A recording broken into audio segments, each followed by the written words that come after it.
કૃષ્ણ બધાય બાળકોને. કેમ છો બધા? મજામાં ને? હું દ્રષ્ટિ દીદી સાર્થક વિદ્યા મંદિરમાં ઓનલાઈન શિક્ષણમાં તમારું સ્વાગત કરું છું. તો આજે આપણે બાળકો યુનિટ 3 નું રિવિઝન જોવાનું છે. આપણું લાસ્ટ યુનિટ છે, પછી આપણું ઇંગ્લિશનું રિવિઝન પૂર્ણ થઈ જશે. તો બાળકો આગળના વિડિયોમાં આપણે યુનિટ 2 નું રિવિઝન પૂર્ણ કર્યું હતું. તો આજે આપણે યુનિટ 3 નું રિવિઝન જોવાનું છે. યુનિટ 3 છે આપણું માય ફેમિલી, જે હમણાં આપણે આગળ બહુ બધા એના વિડિયો જોયા. હવે આપણે આજે યુનિટ 3 નું રિવિઝન કરશી, પરીક્ષા લક્ષી. તો આજે આપણે યુનિટ 3 માં રિવિઝનમાં આપણો યુનિટ 3 નો ક્વેશ્ચન નંબર 2 બધાય જો. તો બધા બાળકો ઇંગ્લિશની સ્વાધ્યાય પોથી નીકાળો અને ઇંગ્લિશની સ્વાધ્યાય પોથીમાં યુનિટ નંબર 3 માં ક્વેશ્ચન નંબર 2 નીકાળો. તો ક્વેશ્ચન નંબર 2 માં શું આપણને સૂચન કર્યું છે કે ગુજરાતી શબ્દોના અંગ્રેજી નામ લખો. એટલે તમને અહીંયા ગુજરાતી શબ્દ આપેલા છે અને તેની સામે તમારે એનું ઇંગ્લિશ લખવાનું રહેશે. તો આપણે જે તમને ગુજરાતી શબ્દ આપ્યા છે એની સામે તમારે ઇંગ્લિશ લખવાનું છે. આ તમને ઉપર કૌંસ પણ આપ્યા છે, તો આ ઉપરના કૌંસમાંથી તમારે પસંદ કરીને ગુજરાતી સામે તેનું અંગ્રેજી લખવાનું છે.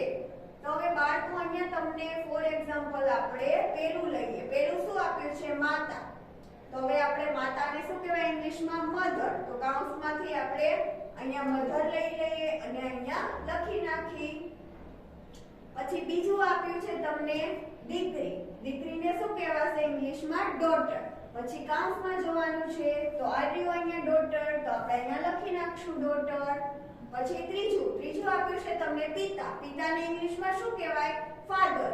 તો વળી પાછું આપણે કૌંસમાં જોવાનું, ફાધર ક્યાં? તો અહીંયા છે, તો પછી આપણે અહીંયા ફાધર લખી નાખ્યું. હવે ચોથું આપ્યું છે તમને દીકરો. દીકરાને ઇંગ્લિશમાં શું કહેવાશે? સન. સન એટલે દીકરો. પછી કૌંસમાંથી આપણે જોઈને લખવાનું, તો અહીંયા તમને આપ્યું છે કૌંસમાં સન, તો આપણે અહીંયા લખીશું દીકરાની સામે એનું ઇંગ્લિશ સન. તેના પછી આપણે અહીંયા જોઈએ દાદી. તો દાદીને ઇંગ્લિશમાં શું કહેવાય? ગ્રેન્ડમધર. તો આપણે ફરી પાછું કૌંસમાં જોવાનું, તો ગ્રેન્ડમધર અહીંયા છે, તો ત્યાંથી જોઈને આપણે અહીંયા લખી નાખવાનું છે. તો આપણે ફોર એક્ઝામ્પલ ક્વેશ્ચન નંબર 2 માં 5 જોયા.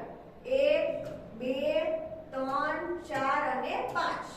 તો આપણે 5 માં શું કર્યું કે ઉપર તમને જે કૌંસમાં આપ્યા છે તેમાંથી જોઈને આપણે ગુજરાતી સામે તેનું ઇંગ્લિશ લખ્યું. એટલે તમને જો આ સ્પેલિંગ આવડતા હશે આના, તો આસાનીથી આવડી જશે. આમાં કાંઈ નથી ને બીજું. માતા, તો માતાને ઇંગ્લિશમાં શું કહેવાય એ ખબર હોય કે માતાને ઇંગ્લિશમાં મધર કહેવાય. પછી તો તમને કૌંસમાંથી જોઈને અહીંયા લખી શકો એનો સ્પેલિંગ. તો આપણે અહીંયા આપણા પ્રશ્ન નંબર 2 નું રિવિઝન પૂર્ણ કરીએ છીએ. હવે તેના પછી આપણે બીજો પ્રશ્ન લઈએ. તો બીજો પ્રશ્ન છે તમારો પ્રશ્ન નંબર 5 સ્વાધ્યાય પોથીનો યુનિટ નંબર 3 નો. તો પ્રશ્ન નંબર 5 માં આપણને સૂચન કર્યું છે અહીંયા કે સૂચવ્યા પ્રમાણે કરો. શું સૂચન છે? સૂચવ્યા પ્રમાણે કરો. એટલે તમને જે સૂચન આપેલું છે એ સૂચન પ્રમાણે કરતું જવાનું છે. તો આપણે એમાં ફોર એક્ઝામ્પલ 2 જોઈએ. તો પેલું જોઈએ તો એ છે એસ ફરતે રાઉન્ડ કરો. શું કરવાનું છે? એસ ફરતે રાઉન્ડ કરવાનું છે. હમણાં આપણે ગઈ વખતના વિડિયોમાં યુનિટ નંબર 2 માં સમજ્યા સૂચવ્યા પ્રમાણે કરો. તો શું કીધું? એસ ફરતે રાઉન્ડ કરો. તો જે તમને અહીંયા 5 સ્પેલિંગ આપ્યા છે, 5 સ્પેલિંગમાં જ્યાં તમને એસ બતાય ત્યાં તમારે શું કરવાનું છે? રાઉન્ડ કરવાનું છે. તો અહીંયા તમને પહેલો સ્પેલિંગ આપ્યો છે સન. સનમાં એસ છે તો એમાં રાઉન્ડ કર્યું છે. પછી બીજો સ્પેલિંગ છે સિસ્ટર. સિસ્ટરમાં પણ એસ આવે તો એમાં પણ રાઉન્ડ. પછી ડસ્ટર, તો ડસ્ટરમાં પણ એસ છે તો એમાં પણ રાઉન્ડ. પછી છે કંપાસ બોક્સ. તો કંપાસ બોક્સમાં પણ એસ આપેલા છે તો એમાં પણ શું કરીશું? રાઉન્ડ કરીશું. પછી ગ્લાસ, તો એમાં પણ શું કરીશું? રાઉન્ડ. તો એવી જ રીતના આપણને s ફરતે રાઉન્ડ કરો તો જેટલા સ્પેલિંગ છે એમાં તમને s બતાવી એમાં શું કરવાનું છે રાઉન્ડ કરવાનું છે પછી બીજું સૂચન કર્યું છે કે f ફરતે રાઉન્ડ કરો શેના ફરતે f ફરતે એટલે તમને જેટલા અહીંયા f બતાવી એમાં શું કરવાનું છે રાઉન્ડ કરવાનું છે ફાર્મર છે એમાં f છે તો એમાં શું કરીશું રાઉન્ડ કરીશું પછી ફેન તો એમાં પણ રાઉન્ડ આવે પછી ફિંગર તો એમાં પણ f આવે FINGER તો એમાં પણ રાઉન્ડ કરીશું પછી છે ઓફિસ તો એમાં પણ રાઉન્ડ કરીશું પછી છે ફ્રોક એમાં પણ રાઉન્ડ કરીશું તો બાળકો સૂચવ્યા પ્રમાણે કરો એ પ્રશ્નમાં તમારે જે સૂચના આપતા છે કે s ફરતે રાઉન્ડ કરો f ફરતે રાઉન્ડ કરો પછી એમ પણ આવે કે d ફરતે રાઉન્ડ કરો તો જેટલા સ્પેલિંગમાં તમને d બતાય એમાં તમારે રાઉન્ડ કરી નાખવાનું છે હવે પછીનો આપણે પ્રશ્ન જોઈશું પ્રશ્ન નંબર આપણો 7 પ્રશ્ન નંબર 7 જોઈશું આપણે તો પ્રશ્ન નંબર 7 છે આપણી પેપર સ્ટાઇલમાં કે ચિત્રો જોઈ પ્રશ્નોના ઉત્તર લખો એટલે તમારે આમાં ચિત્રને જોવાનું છે કે શું ચિત્ર આપ્યું છે અને પછી પ્રશ્નના જવાબ લખવાના છે તો ફોર એક્ઝામ્પલ આપણે અહીંયા પહેલું લઈએ તો આ પહેલું ચિત્ર તમને કાંઈક ટીચરનું બતાય છે ક્લાસરૂમ છે અને ટીચર ભણાવે છે પછી આ પ્રશ્ન પૂછ્યો છે કે હુ ઇઝ ધ ટીચર હુ એટલે કોણ ટીચર એટલે ટીચર કોણ છે તો અહીંયા ચિત્રમાં ગીતાબેન છે એ ટીચર છે તો Gitaben is a teacher Gitaben teacher છે હવે તેના પછી જો વોટ ઇઝ ગીતાબેન વોટ એટલે શું થાય ગીતાબેન શું કરે છે તો Gitaben is a teacher Gitaben છે તે ટીચર છે હવે તેના પછી આપણે જોઈએ તો અહીંયા બીજું ચિત્ર તમને શું બતાય છે બીજું ચિત્ર ખેડૂતનું બતાય છે ખેડૂતને ઇંગ્લિશમાં શું કહીશું ફાર્મર એટલે ખેડૂત થાય અહીંયા તમને પછી નામ પણ આપેલું છે રામજીભાઈ એટલે જે આ રામજીભાઈ છે તે ખેડૂત છે પછી અહીંયા પ્રશ્ન પૂછવામાં આવ્યા છે કે હુ ઇઝ અ ફાર્મર કોણ છે એટલે ખેડૂત કોણ છે તો અહીંયા ચિત્રમાં તમને ચિત્રની સાથે નામ આપ્યું છે કે Ramjibhai is a farmer Ramjibhai છે તે ફાર્મર છે પછી વોટ ઇઝ રામજીભાઈ તો બીજો પ્રશ્ન તમને પૂછ્યો છે કે રામજીભાઈ છે તે શું છે તો રામજીભાઈ શું છે અહીંયા વોટ છે તે તેના વ્યવસાયમાં છે તો Ramjibhai is a farmer Ramjibhai છે તે ફાર્મર છે એટલે ખેડૂત છે હવે તેના પછીનો પ્રશ્ન જોઈશું તો તેના પછીના પ્રશ્નમાં આપણે પ્રશ્ન નંબર 9 જોવાનો છે પ્રશ્ન નંબર 9 માં તમને શું સૂચના કરી છે તો પહેલા સૂચના વાંચવાની છે કે ચિત્રો જોઈ પ્રશ્નો વાંચી કૌંસમાંથી યોગ્ય ઉત્તર પસંદ કરીને લખો એટલે પહેલા ચિત્ર છે ચિત્રને તમારે જોવાનું છે કે શેનું ચિત્ર આપ્યું છે પછી પ્રશ્ન વાંચવાનો છે કે તમને પ્રશ્નમાં શું પૂછવામાં આવ્યું અને પછી તમને કૌંસમાં બે વિકલ્પ આપ્યા છે તો એ બે વિકલ્પમાંથી કોઈ એક વિકલ્પ પસંદ કરીને તમારે અહીંયા ખાલી જગ્યામાં લખવાનો રહેશે તો ફોર એક્ઝામ્પલ આપણે પ્રશ્ન નંબર 9 માં 3 પ્રશ્ન જોઈએ છે તો એમાં પહેલા પ્રશ્નમાં તમને ચિત્રમાં શું આપ્યું છે કાઈક પતંગનું ચિત્ર બતાય છે પતંગને આપણે ઇંગ્લિશમાં શું કહેવાય કાઇટ એટલે પતંગ પછી પ્રશ્ન પૂછ્યો કે વોટ ઇઝ ઇટ હવે એમાં વોટ એટલે શું થાય અને ઇટ એટલે તે શું છે એટલે આ તમને જે ચિત્ર આપ્યું છે તે શું છે તો આપણે લખ્યું ઇટ ઇઝ અ કાઇટ તે કાઇટ છે તે પતંગ છે હવે આપણે બીજું જોઈએ તો બીજું ચિત્ર આપણને વાંદરાનું બતાય છે વાંદરાને ઇંગ્લિશમાં શું કહેવાશે મંકી એટલે વાંદરો પછી અહીંયા પ્રશ્નમાં પૂછ્યું કે વોટ ઇઝ ધીસ અહીંયા વોટ ઇઝ ધીસ પૂછ્યું છે ધીસ એટલે આ વોટ એટલે શું વોટ ઇઝ ધીસ એટલે આ શું છે એટલે આ ચિત્ર છે તે શું છે તો આપણે લખ્યું અહીંયા ધીસ ઇઝ અ મંકી આ મંકી છે આ વાંદરો છે હવે તેના પછી ત્રીજા નંબરનું જુઓ તો ત્રીજા નંબરમાં તમને ચિત્ર આપ્યું છે તે ચિત્રમાં આપણને કેળા કેળાનું ચિત્ર બતાવીશ. કેળાને ઇંગ્લિશમાં શું કહેવાશે? બનાના. બનાના એટલે કેળું. પછી અહીંયા પ્રશ્ન પૂછ્યો કે વોટ ઇઝ ઇટ? તે શું છે? તો ઇટ ઇઝ અ બનાના. તે કેળું છે. તેવી જ રીતના તમારે અહીંયા પ્રશ્ન નંબર 9 માં ચિત્રને જોતું જવાનું છે કે ચિત્ર શું આપ્યું છે, પછી બરાબર પ્રશ્નને વાંચીને તમને બે વિકલ્પ આપ્યા છે કૌંસમાં, એમાંથી કોઈ એક વિકલ્પ પસંદ કરીને અહીંયા લખવાનો રહેશે. હવે આપણે તેના પછીનો પ્રશ્ન જોઈએ છીએ, પ્રશ્ન નંબર 10. તો પ્રશ્ન નંબર 10 માં આપણને ખાલી જગ્યાઓ આપી છે.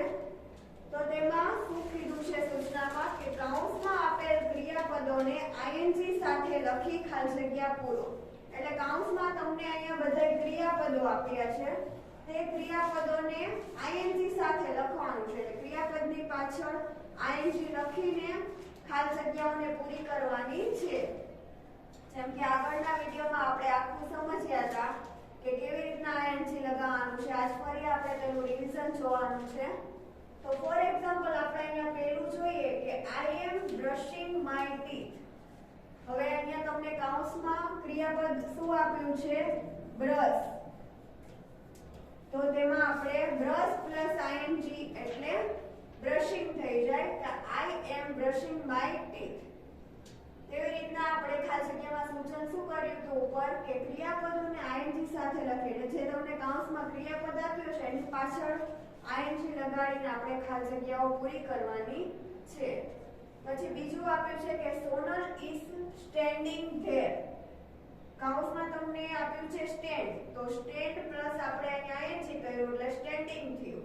સોનલ ઇઝ સ્ટેન્ડિંગ ધેર એટલે સોનલ છે તે ત્યાં ઊભી જ છે, હજી એની બેસી નથી ગઈ. એટલે ઊભા રહેવાની જે ક્રિયા છે તે તેની ચાલુ જ છે.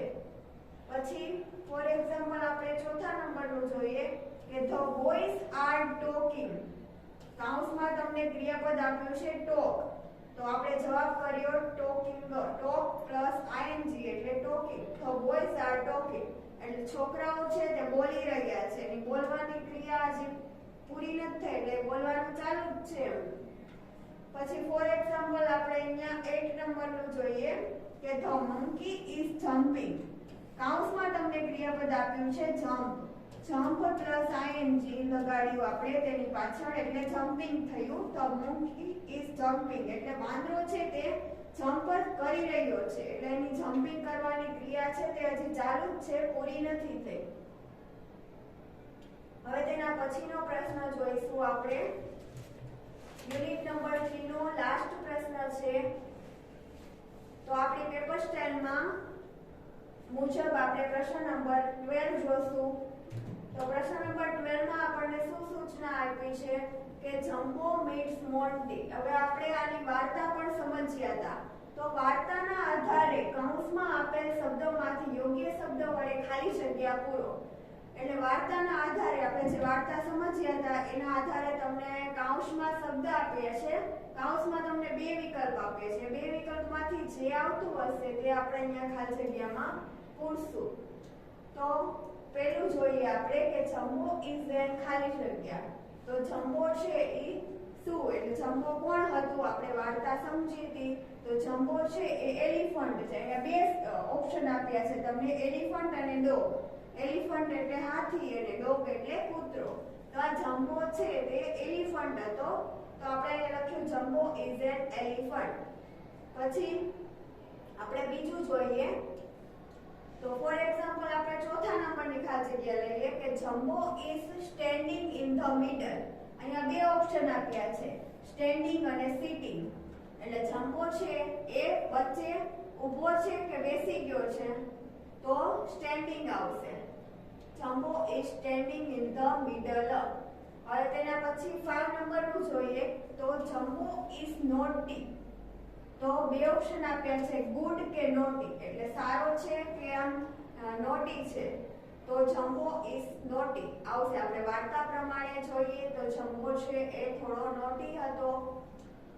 હવે તેના પછી જુઓ તો તેના પછી આપણે ફોર એક્ઝામ્પલ ખાલી જગ્યા લઈએ તો જમ્બો ઇઝ નિયર ધ ખાલી હવે જંબો છે એ કયા ટ્રીની નજીક જાય છે, કયા ઝાડની નજીક જાય છે? તો એના બે શબ્દ આપ્યા છે તમને, એપલ અને બનાના, સફરજન કે કેળું.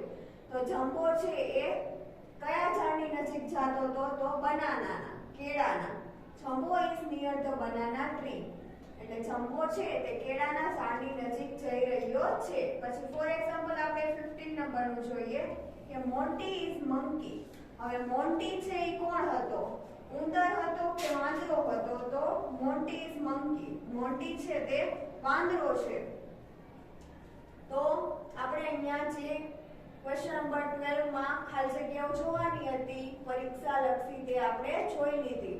તો વાર્તાના આધારે જ આપણે અહીંયા ખાલી જગ્યાઓ પૂરવાની હતી. તમને બે ઓપ્શન પણ આપીએ છીએ. બે ઓપ્શનમાંથી જે ઓપ્શન આવતો હોય તે આપણે અહીંયા ખાલી જગ્યામાં પૂરવાનો છે. તો આપણે અહીંયા આપણા યુનિટ નંબર 3 નું જે રિવિઝન છે તે પૂર્ણ કરીએ છીએ. તો આજે આપણે આપણા ઇંગ્લિશના યુનિટ નંબર 1, 2 અને 3 ત્રણેય યુનિટના રિવિઝન પૂર્ણ થયા. તો હવે આપણે ફરી પાછા નેક્સ્ટ વિડિયોમાં મળીશું. તો બધા બાળકોને જય શ્રી કૃષ્ણ.